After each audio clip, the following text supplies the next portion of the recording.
Hey there, good morning, y'all. It's December 16th, 2020. And as always, there's lots going on, and there's a million channels, and you could be watching a billion things. And why this needle in a haystack? Why do you come here? Well, there's some threads here that I will say are both interesting and esoteric, meaning not just anywhere. You really do have to dig for them. And in specific, I'm referring to history around the study of polyhedrons. And David Koski and I, we go back a long way. We both got Synergetics Explorer Awards with a cash prize. That was in the 90s. And in this thread, there's a lot going on that's fleeting on Facebook. It's where people do get together, it's multimedia, there's a lot going for it. So I'm not being critical in saying that a lot of interesting and vital history occurs in a sort of fleeting way on Facebook. Like future scholars are going to need a way to find this stuff, I think, and mine it. Whether you were their friends or not, right? They're all dead by now, and you're an historian, and you want to get back to exactly what I'm showing you here because I'm going too fast. How are you going to do this in 2050 or whatever? That's not far away, right? Not thinking about some far off utopia here. I'm thinking about, right now, how do you mine Facebook and who gets to? There's going to be a lot of interesting memorialized people already are, right? Facebook is partly a cemetery. And we have to get over that, thinking that's a bad thing. It's like, oh, Facebook's dead. Yeah, half of it. Why are you worried? That's good. It's important. It's a gold mine. You go to a library, you think all those books are by living people? No. Anyway, so we're talking about, speaking of dying, our good friend Magnus Wenninger. He passed away not that long ago. He knew he was going to. He pointed out his actual grave to David in the line that it was in, right? Because it's very organized, this university. It's a religious order as well, right? They've been practicing for a long time. So we visited Magnus Wenninger. Now, if I can pop up any picture, I'll get the date exactly that this picture was taken, I think. This was also, I had a video camera with me, and I'm still looking. Where's the date on this? 2011, June 15th. That sounds about right. Now, is that the taken date or the upload date? That's the taken date. Now, what this university has going on is they decided the bell tower, or the steeple as we call it in Quakerism, they were going to make a big deal out of, we're not going to do steeples. A sort of symbolic gesture. Here is where we're going to make a stand and agree that steeples aren't that great. We'll do it in one university in a major, bold way. And they actually like sawed off the steeple of their own church or something like this, and had a major architect come in and do this completely different way of doing a bell tower, right? Because a steeple, like in a mosque, you want a high place for, like a TV broadcasting tower. You want to get the broadcast out there. So steeples do make sense. Quakers made fun of them and wanted more of a meeting house aesthetic. You're not above everyone. You don't maybe need to broadcast.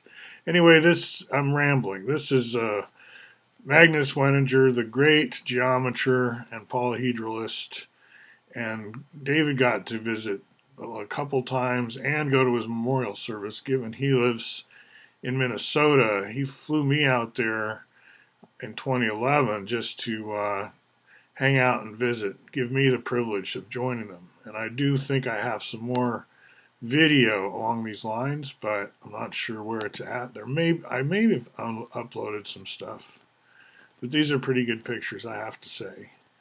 David says he's lost a lot of weight since then, so good for him. I'm on his heels, let's hope, right? Okay, so he's a little younger than me, David. Magnus was 91 in this picture, and he was spry, taking us all over the campus. Very, very fun day. There he is in his very humble living quarters. Now, he'd spent his whole life pretty much in this religious order, so he was pretty comfortable with this lifestyle. And I don't blame him. It didn't look bad to me. We hung out for lunch and stuff. So I just wanted to mention some other important people, characters, say, on this timeline. It's not just David and I reminiscing here. Guy Inchbald. And I wanted to show you, in my reality, he came in with this chart. Now, he's got a sprawling website on C.S. Lewis and Narnia and stuff, like a lot more than just polyhedrons. And I'm not really familiar with all that work, and I'm into C.S. Lewis too and stuff, to some degree. We had kind of a cult of C.S. Lewis at Princeton that I kind of found out about. It was there before I got there. I didn't know it was going to be there. Anyway, we used to argue, and I would say argue about what? Well, first of all, something like this is very tantalizing to the Bucky people because they see the coupler right there. And they would call that a coupler, and they know how you could make a rhombic dodecahedron from a coupler. That's a unit of volume. And you say, well, what unit of volume? These have no specific size. And I'm saying, well, canonically speaking, right? Like I can make a coupler right in front of you here. Wait, hold on, this will be worth it. So this is a rhombic dodecahedron, like at the very bottom of the picture here. This is one of the space fillers. It's a nice one because if you put a ball at the center and pack these the only way they pack, you'll get a CCP, which is not Chinese Communist Party. It's not Cowardly Capitalist Politburo. It's close-centered packing. Cubic close packing. Cubic close packing. Because there's a cube in there somewhere. Hand wave. There is, really. Anyway, we take off any of the half octahedrons here, but they're not regular octahedrons. Or are they? What happens if we put two together like that? See, it's kind of squashed.